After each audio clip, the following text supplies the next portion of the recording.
नमस्कार दोस्तों, क्या आपने कभी फाइटर जेट के ही चोरी हो जाने की खबर सुनी है? कैसे अपने सबसे पावरफुल, सबसे एडवांस्ड F-15 फाइटर जेट की चोरी हो जाने पर अमेरिकी अधिकारियों की हालत खराब हो गई थी? ये कब और कैसे हुआ और इसका समाधान कैसे निकला, ये सारी डिटेल्स जानेंगे इस वीडियो में। नमस्कार दोस्तों, मेरा नाम है अमित और मैं स्वागत करता हूं आपका अमित अपडेट्स चैनल पर। तो चलिए दोस्तों शुरू करते हैं। दोस्तों, अमेरिकी F-15 फाइटर जेट काफी लंबे समय तक अमेरिकी एयरफोर्स का top of the line fighter jet रहा है। हालांकि अब F-22 रैप्टर अमेरिकी एयरफोर्स का top of the line fighter jet कहलाता है। F-22 रैप्टर के तैयार होने से पहले हर लड़ाई में अमेरिकी F-15 ही जाकर दुश्मन के फाइटर जेट्स को चुनौती देता था। F-15 फाइटर जेट के नाम 104:0 का रिकॉर्ड है, यानी F-15 जेट ने आज तक दुश्मन के 104 फाइटर जेट्स को अपना निशाना बनाया है, लेकिन कभी भी कोई भी दुश्मन का फाइटर जेट इसे अपनी मिसाइल से डिस्ट्रॉय नहीं कर पाया है। अब जरा सोचिए कि जो फाइटर जेट अमेरिकी एयरफोर्स के लिए सबसे जरूरी, सबसे पावरफुल और सबसे एडवांस्ड रहा है, वही F-15 फाइटर जेट अगर चोरी हो जाए तो उस समय अमेरिकी अधिकारियों की क्या हालत हो जाएगी और इस खास टेक्नोलॉजी को चोरी होने से बचाने के लिए उन्हें क्या-क्या कोशिशें करनी पड़ेंगी। ऐसी ही एक घटना हुई थी 11 नवंबर 1990 के दिन।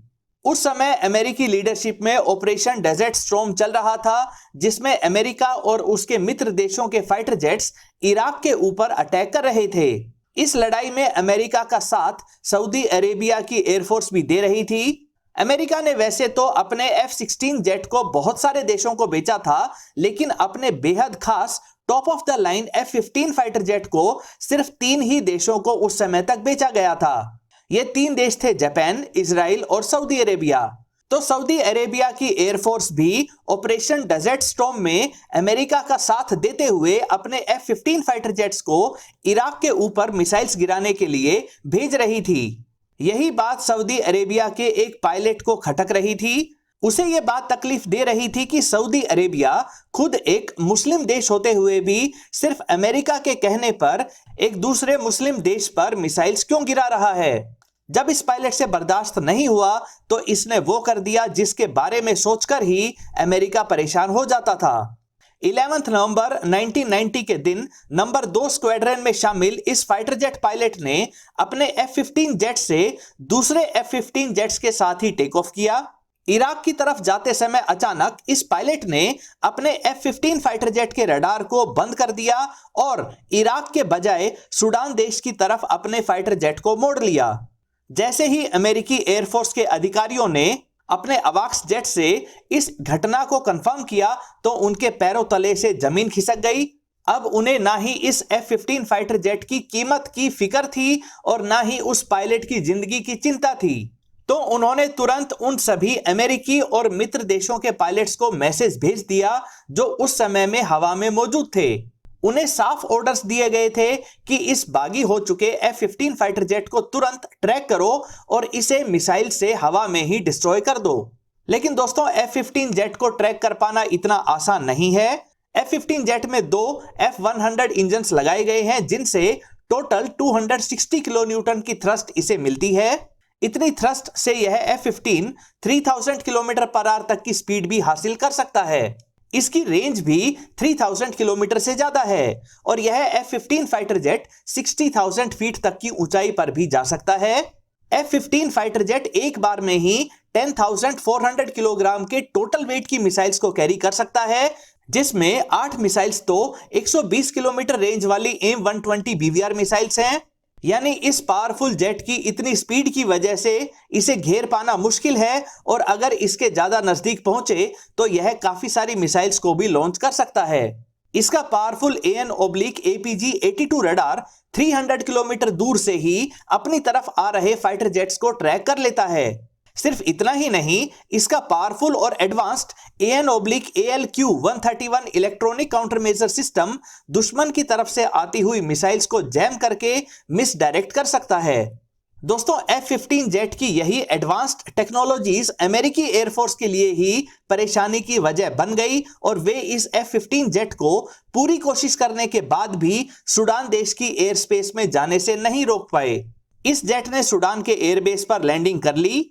अमेरिकी एयरफोर्स को यह चिंता सताई जा रही थी कि सूडान की सरकार के साथ सोवियत यूनियन और चाइना जैसे देशों के अच्छे संबंध हैं और ये देश किसी भी हद तक जाकर अमेरिका के top of the line fighter jet यानी कि F-15 की टेक्निकल फ्रीक्वेंसीज, रडार की कैपेबिलिटीज, इसके इलेक्ट्रॉनिक काउंटर मेजर सिस्टम की खासियतें और इसके सिक्योर्ड कम्युनिकेशन सेटअप की डिटेल्स हासिल करने के लिए अपने इंजीनियर्स को तुरंत भेजने वाले थे।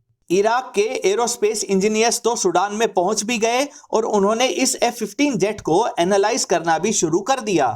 अमेरिकी एयरफोर्स ने सूडान की गवर्नमेंट को कांटेक्ट किया और उनसे रिक्वेस्ट की कि इस फाइटर जेट और इसके पायलट को तुरंत उन्हें सौंप दें। इसके लिए सूडान की गवर्नमेंट को चेतावनी दी गई, धमकी दी गई, कई तरह के फायदे दिखाए गए या कहें कि उन्हें लालच भी देने की बात की गई। अमेरिकी ताकत के सामने सूडान को झुकना पड़ा और वे इस फाइटर जेट और पायलट को उन्हें सौंपने को तैयार हो गए। लेकिन इसके बाद भी इस प्रोसेस में सूडान की तरफ से काफी समय लगाया गया। फिर सऊदी अरब और अमेरिका की तरफ से $50 मिलियन भी सूडान में पहुंचाए गए और उसके बाद ही उन्होंने F-15 जेट को अपने देश से बाहर उड़ने दिया। इस सऊदी अरेबिया की एयरफोर्स के पायलट को पता था कि उसके वापस सऊदी अरेबिया पहुंचने पर उसके साथ क्या किया जाएगा, तो उसने सऊदी अरेबिया जाने से इनकार कर दिया और सूडान में ही पॉलिटिकल असाइलम की रिक्वेस्ट की। इसे सूडान की गवर्नमेंट ने तुरंत मान लिया और इस पायलट को अपने देश में शरण दे दी। सऊदी अरेबिया के पास यह अमेरिकी जेट वापस पहुंच चुका था।